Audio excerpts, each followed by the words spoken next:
Hello everyone and welcome to episode 39 of the ITSM Crowd.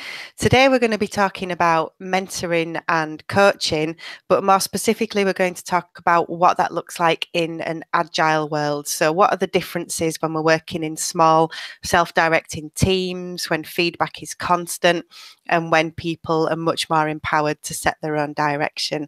I'm really excited to be joined by today's panel of experts. So the first thing I'm going to do is ask them to introduce themselves. So Patricia, if you can start please and say hello. Hello, so I'm Patricia Speltings. I'm in Belgium for the moment.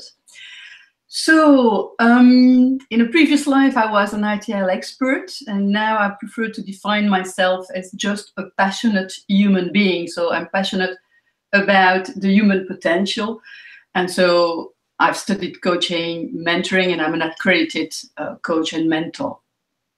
Fantastic, thank you. And Michelle? Oh, hi, I'm Michelle Major-Goldsmith. Like Patricia, I've been an ITIL trainer in a previous life, and I still do some of that now today, but mostly consulting and training in the service management space generally. Formerly from the UK, and I work in Australia at Kinetic IT. I'm really keen to join today and talk about this quite interesting subject. Thank you very much. And Kat? Hi, I'm Kat Turner, Education Portfolio Manager for ITSM Zone. Previously, I was a teacher and lecturer for 11 years, and I've always been very interested in mentoring and coaching, and have done this in a number of guises throughout my career. I'm really interested in joining this debate and discussing other points about doing this in an agile environment. Thank you very much. My name's Claire Agutter. I'm going to be the facilitator for today's session. We will be keeping an eye on our Twitter feed for the ITSM Crowd as well. So if you've got any questions that you'd like to ask the panel, or if you've got any observations that you'd like to make, if you just use the hashtag ITSM Crowd, then we can get to those actually during the session. Small point, just something that's an observation which I'm really pleased about, is this is our 39th ITSM Crowd, and I think this is the first time we've had an all-women panel, so that's a nice little milestone as well. But we're going to start with some definitions. I think it's always good to be clear exactly what we're talking about, and I know Patricia and I in the past have had some fairly lively discussions about what exactly we mean when we say a mentor, what do we mean when we say coaching.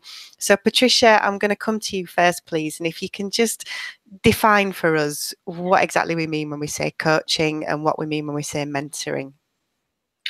Okay, so well, it's not that easy to define because you find as many definitions as coaches and organizations of coaches and mentors.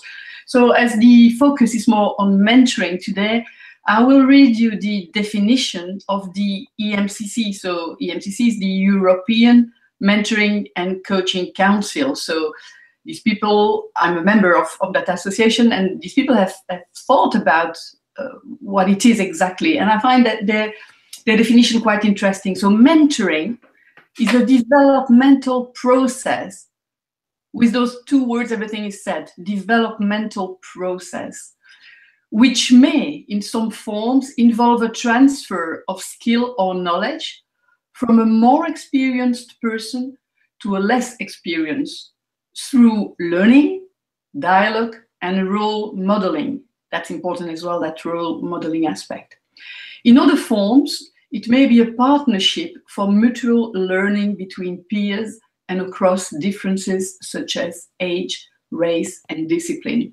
I like this definition because it's covering what you see in the field. So it is a relationship where someone usually more experienced, being it simply in life or in a specific topic, will help someone with less experience. And what's important to notice as well is we talk about a development process. So it is not as much as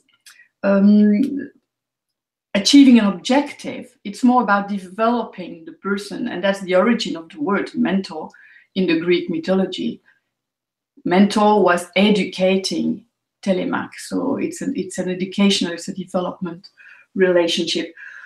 Coaching, you also find loads of definition. I will not read this one because it could be quite confusing. It's more or less the same. It is more or less the same, except that there the focus could be more on achieving a specific objective. That objective can be achieving something. So you have something to do, for instance, you have a massive presentation, you start a new business, something like that. Or it can also be more developmental, meaning what you want to achieve is develop a new quality. You want to develop your assertiveness, or you want to develop your self-confidence or your communication skills, things like that. All in all, that's the definition, but you find so many different definitions on the market. I think that what's important is to know, as a client, what is it that you need as a support, and as a professional, can you provide that support? Yes or no? Do you have the right skills for it? Perfect, thank you. Kat and Michelle, anything to add to that definition from your experience? Yeah, I think, sorry, Kat, you go ahead. You sure? Okay. Yeah, I think I definitely agree with what Patricia said. I think that you have to be a mentor first in order to be a coach. I think mentors use coaching behaviours. So if you are a coach, you can just be a coach in terms of helping people to get to a specific goal and working through that goal. Often in a workplace, I think coaches are assigned to you to help you, work through a problem to come to your own solution. Whereas a mentor has those different guises. So a mentor can be a counsellor, a networker, a facilitator, but also the onus is on you, what you want from your mentor, and building that with your mentor. And it's a relationship built on trust and building up respect and trust over time. So I think that's important to know as well in the work environment. Often they can become merged. So you'll think that you're being a mentor to someone, and often you're being a coach because you've been assigned a particular job for that person to get through. And through my mentoring experience, I realised that often it started out as here's a coaching job, but actually what you are is a mentor over time, and that grows. So I think also a good thing to notice that mentors can be more directive and provide specific advice, where a coach is meant to help that person get to their own solution. So that's my understanding of that. So I'll let you carry on, Michelle. Yeah, and to add to that, I mean, I think coaching really is very task oriented, and you tend to work with a coach who sits in a particular domain of expertise, because essentially that is a skill that you're hoping to achieve, and you're working directly with somebody who has that knowledge and experience. I think quite often mentors don't necessarily have to sit in a domain of expertise, but Patricia said it before, they have a certain range of skills and experience, if you like, that can help you to achieve a longer term goal. So mentoring, I think, is very much relationship driven, and it's something that happens over a period of time, where coaching can be quite specific and compartmentalized. So that's the definition and the distinction for me, but of course everybody has their own view of the world. That's brilliant, thank you. So I think some good perspectives there and some good definitions, but like Patricia said, it's maybe not always completely clear, and perhaps sometimes somebody who is a coach evolves into a mentor, or somebody who is your mentor is coaching you. But the reason we're having this discussion today and we're having this hangout today is because we got into a discussion on Twitter recently, and kind of Michelle came into it with someone called Martin Newman, and what Martin was saying was, now he's working in an agile environment, so he's part of a small self-directing team. There's lots of feedback going on within the team. He feels almost as if the role of the mentor has become obsolete for him in his career. So I've been kind of keeping an eye then on the discussion on Twitter, and somebody else from the software development world also came onto Twitter and said she no longer feels the role of mentor is appropriate because she works in a much flatter organisation, and the role of a mentor implies some kind of level of seniority, which she doesn't necessarily feel that person actually has. So it seems that as organisations change and the way that we're working is changing, perhaps the role of mentoring and coaching is changing as well. And that's why I wanted to have this discussion, because for me, I don't feel like the role of a mentor has become obsolete, but perhaps we need to kind of change how we do it. So, Michelle, maybe you can kind of kick us off on this one. Yeah, I mean, I'd say that goes back to what I was saying before about coaching. I think maybe the role of a coach has perhaps become obsolete in a sort of a self-forming, self-managing team. I don't necessarily know whether I agree with that, but I can see where that train of thought comes from, because you're working directly with people who know about the kind of sphere that you're in and can help you, support you in very specific tasks that you're doing in that domain of expertise. The mentoring role, though, I think, as that stands away from this situation and it's more about longer term relationships and aspirations generally, rather than just what do I do at work, I would disagree that the role of the mentor has disappeared.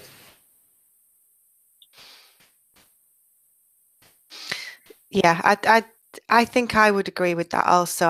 When I think back on my career, one of the best mentors that I had was when I was working for the UK's National Health Service, NHS, and a big part of what he was able to do for me was to help me interpret the organisation, because the team, in fact, the department that I was working in, we're talking several hundred people, but was still a tiny part of the organisation. To a certain extent, was quite cut off from it.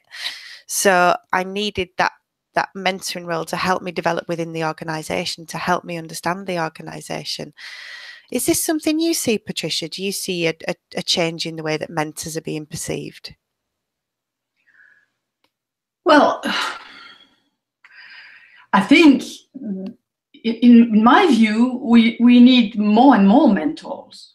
So it's not that in Agile environment we will need less. I think we need more. But you might see it's a role, it's a process. So you might see that role played by other people. So yes, indeed, in Agile teams, your peers will at some point play the role of mentor. But you will still reach a point where you will need someone more experienced than anyone on the team that can help you to develop. We are in a very competitive world.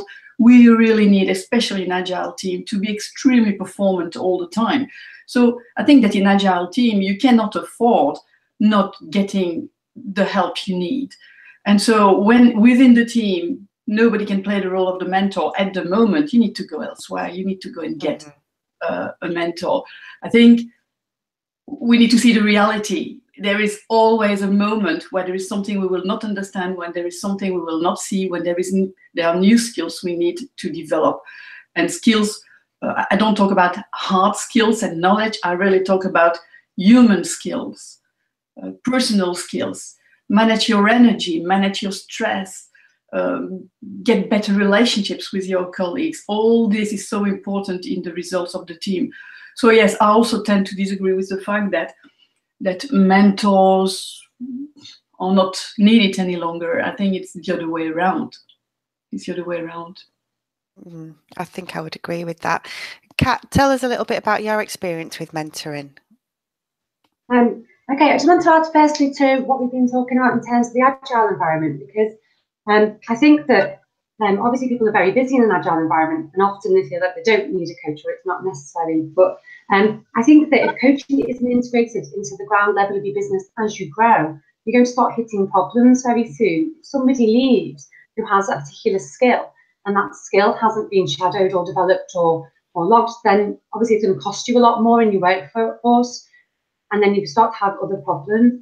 I think that a mentor should be built in as an initial person. I know that if you can't have that in your own workforce, mentors are often brought in from other practices for a short period of time.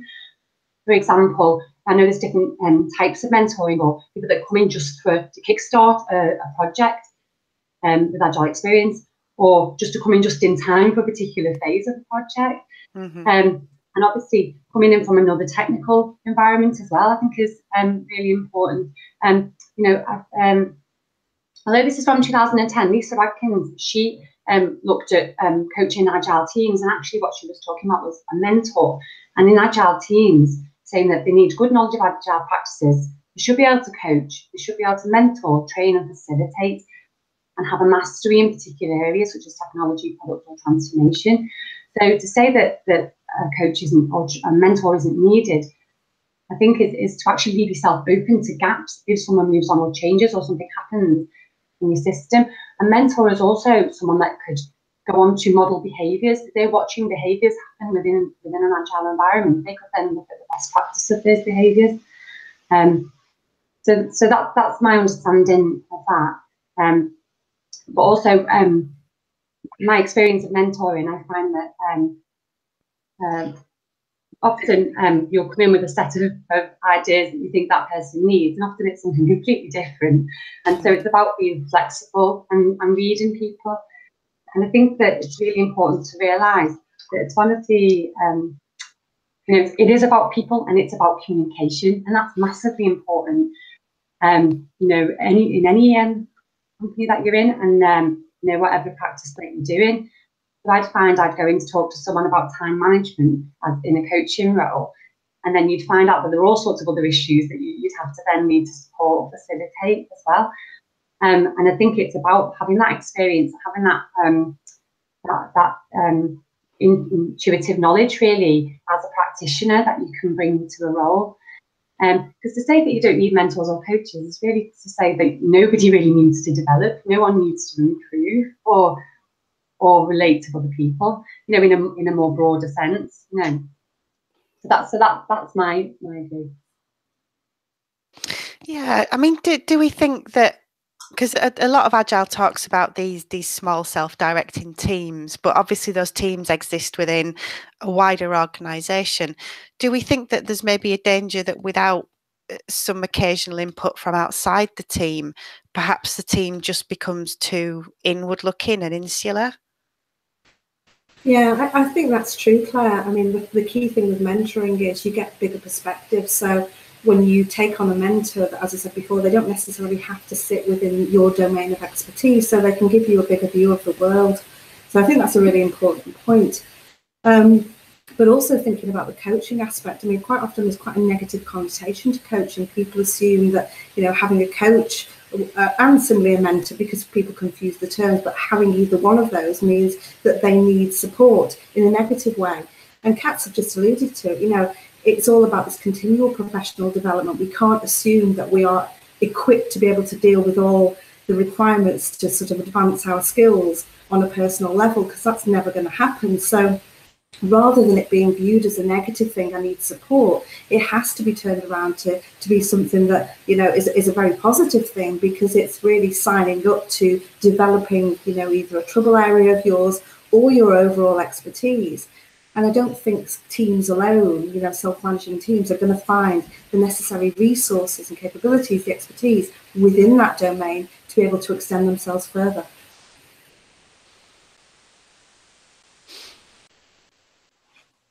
Yeah, Patricia, have you got anything to add to that? Yeah, of course. Being an external mentor and coach, yeah.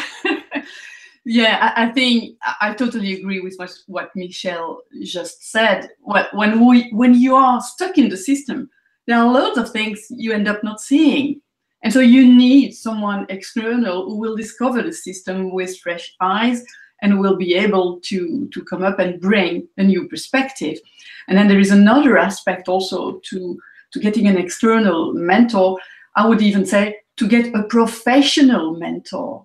Because one thing is that you can have, Kat was talking about intuitive knowledge, intuitive experience.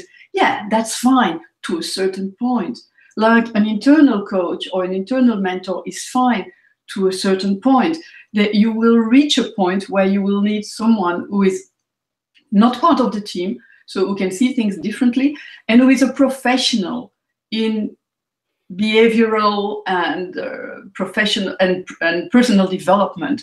You need someone who knows about how to build a relationship, where are the issues, who knows from a professional viewpoint all about that for more tricky situations. And that's maybe where the confusion comes from today. Everybody can be a coach. Everybody can be a mentor. It all depends on your level of knowledge. And so some people have more experience and knowledge than others, but you will always reach a point where you'd better go and get a more experienced mentor or an external mentor, someone who will see things with fresh eyes. It's a question I'm kind of nervous to ask you, Patricia, as a professional in this field. But you just mentioned, you know, to a certain extent, anyone can be a coach and anyone can be a mentor.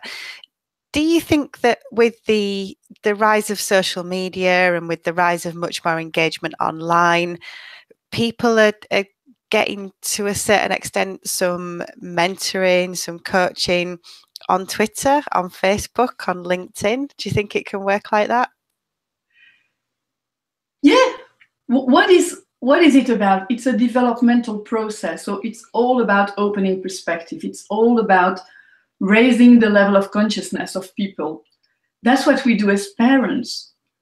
That's what we do when we try and give advice to people. We try and open their eyes. So in the way we do it, of course, if it's too direct, if it's not mentoring or coaching, but so we all have this ability to educate. We don't need a degree to be a parent. Mentoring is about helping a person to develop. So yes, you can actually have an insight by reading through Twitter. I look at loads of videos on YouTube, and I learn so much from all that. So yes, you get a lot from social media, but again, there will be a point where you're in a mess, and you better go and see someone who is not in your system and someone who is a professional. Yeah, and I think that concept of someone who is not in your system becomes then extremely important. So Kat and Michelle, you're obviously more senior in your industries now, and you have this experience. Did you find a point where you switched from being mentored to wanting to become a mentor and start to share your knowledge? For me, in my organisation, I would say that people were often assigned the role of being a mentor really informally. And it was a case to me that I was not really happy with the way my organisation went about mentoring really and coaching. Later on in the organisation, this is the previous organisation I worked for, they introduced sessions on coaching to distinguish, but I think that it was very loosely applied. Just as you said, there's a lot of confusion and it depends what the organisation wants. But I myself decided that I wanted to formalise it myself. So I went into research and I began to look into what a mentor was. And basically from that, I discovered and I realised that we were kind of selling ourselves short really in terms of what we were doing, not just with our new staff that were coming in, but also the staff who were growing and developing. Some people really felt that they didn't have anyone to trust or go to. And especially when you're looking at developing people as well as developmental mentoring, and that really was lacking after they got through the initial stage of induction. So I think that for me, it was important to actually put practices in and make it more formal, really. Mm-hmm. So even if I was assigned a mentor, which really shouldn't be the case, you should be seeking out your mentor. And I think that because I was assigned, I was then going to them saying, what do you want me to do, rather than this is what we will do, which is actually more coaching behaviour role. And mine was kind of, setting up through questioning, sharing experience with them, developing insights through reflection. And it, although it was in a confined to a professional organisation, I always wanted it to be on their terms, meeting up with them on their terms. And so as time went on, I felt that my level of mentoring improved and developed, and I was able to say to my superiors, no, I won't do it this way, I'd rather do it this way. So that gave me the confidence to do that. Obviously, I'm not my knowledge of doing it in an agile environment, isn't high, and obviously Patricia is very experienced in that area. So, but I can see that with an agile environment or with any environment, if you apply mentoring to that environment, then you're going to get higher satisfaction from staff, and you're going to get people that are happier and people that are more engaged. So it's beneficial to your organisation as well. So I can't, in whatever way you want to use it, you definitely need those. And I totally agree with what everyone was saying about bringing them in from outside. outside experience, because you can't always have it within house. And if you don't look at what's outside, if you don't look at your external environment, how are you going to challenge yourself and meet competition and diversify as well? So, yeah, that's what I'd like to add. Thank you. Michelle? Yeah, we're going back to your question, Claire. I mean, I have been a mentor and I am being mentored, and I think it's a really, really valuable thing to do. My concern is that most organisations don't have formalised programmes for this. So, you know, people don't know that those resources are out there and available to them. And a key point that was mentioned before, you know, mentoring isn't something that can be forced on somebody. It is about being relationship driven. So if you've not got a bond with a particular mentor, you're not going to get the benefits of that relationship at all. So rather than an allocation, it has to be a selection program. Now, luckily, the organisation I work for, that's exactly the approach. Somebody will come to you and say, hey, would you mind investing some time with me? So I think that's a key point, really, in terms of making the best use of what is essentially really fantastic resources. Yeah, I would agree, and I think that's an important point you make there as well, about the fact that, you know, even as senior and as experienced as you are in your field, you are delivering mentoring, but you also still receive mentoring. And I think this it almost comes back to one of our very familiar themes, which is lifelong learning. I think the point when you say I don't need a mentor anymore is the point when maybe you've closed your mind a little bit, and that's always a dangerous situation to be in.